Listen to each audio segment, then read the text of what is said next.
नमस्कार जय जगन्नाथ आम चैनल को आपण मानकु बहुत बहुत स्वागत। सांग माने 12 फेब्रुआरी बुधवार अर्थात माघ पूर्णिमा दिन आपण घर को नहीं आसंतु एही गछर चेर को काहींकि ना एही गोटिए दिन रे माघ पूर्णिमा पड़ुअछि एवं एही दिन कुंभ संक्रांति मध्य पड़ुअछि। तो चलित वर्षर माघ पूर्णिमा को बहुत ही खास माना जाउअछि एवं एही दिन केते सबु शुभ जोगर निर्माण हेबाकु जाउअछि।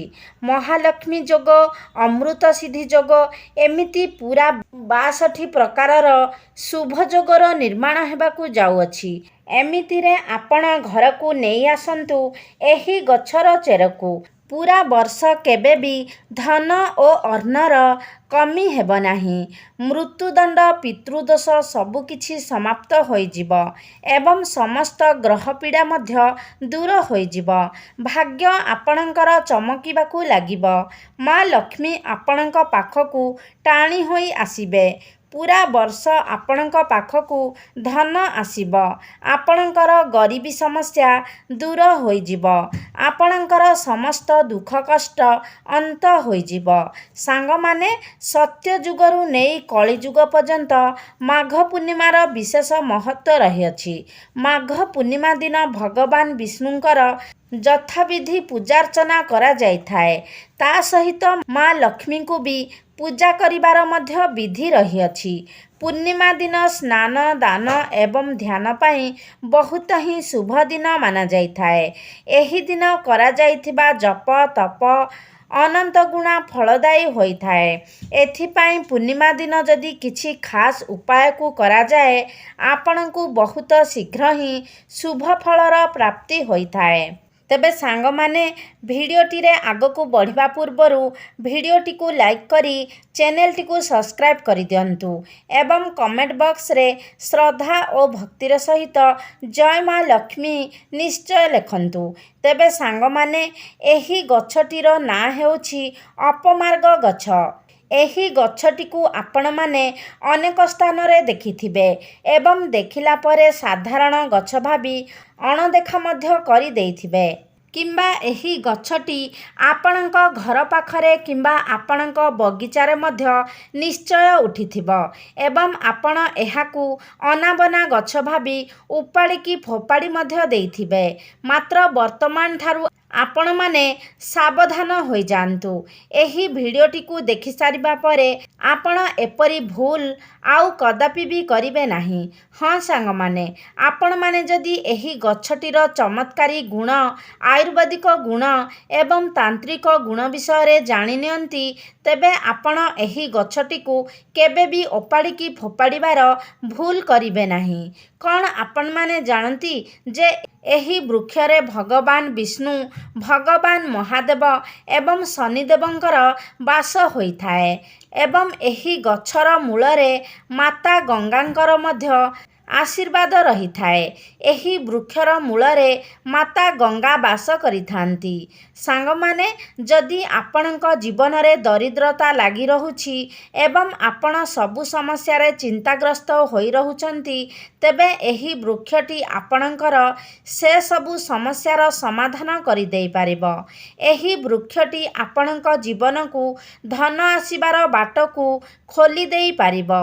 एही वृक्ष माध्यम रे माता लक्ष्मींकर आशीर्वाद मध्य प्राप्त करि पारिबे।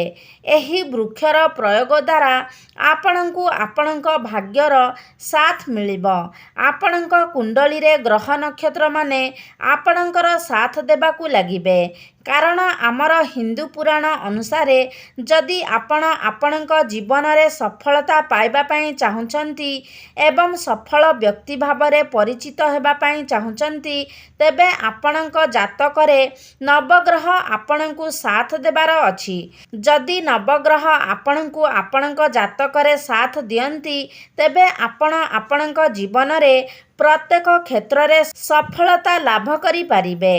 सांग माने एही वृक्षटी को आम राज्य रे आमे अपमार्ग वृक्ष भावरे जानि थाउ।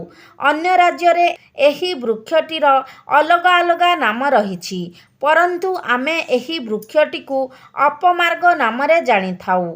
एहार नाम एथिपाई अपमार्ग होइछि कारण एहा ओलोटा होइथाए।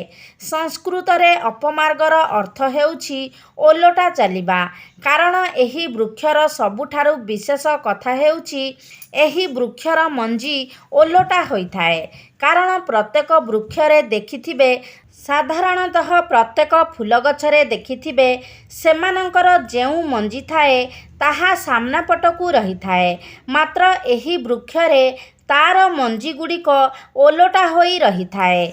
एही वृक्ष विषय आहुरी एक गुरुत्वपूर्ण एवं विशेष कथा हेउछि जेतेबेले पृथ्वी उपरे अमृतर किछि बिंदु पड़िथिला सेतेबेले किछि छिटा एही वृक्ष उपरे मध्य पड़िथिला।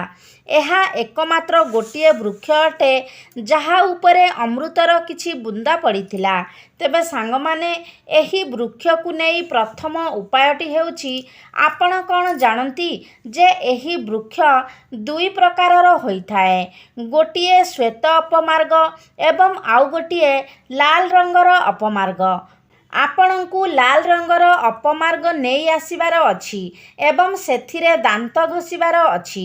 आपण सेही लाल अपमार्ग रे दांत घसीबा द्वारा आपणकर दांत भल रही थाए एवं आपणकर वाक्य सिद्धि मध्य होइथाए। वाक्य सिद्धिर अर्थ एहा जे आपण आपणक मुखरे जहा भी किछि कहिबे ताहा सत्य होइजिब। आपण एही उपाय को जदि प्रत्येक सप्ताहरे गोटिए दिन करंती तेबे भी आपणକୁ एहार लाभ मिलिब। एवं जदि आपण प्रतिदिन एही उपायटिକୁ करंती तेबे आपणकर वाक्य सिद्धि होइथाए।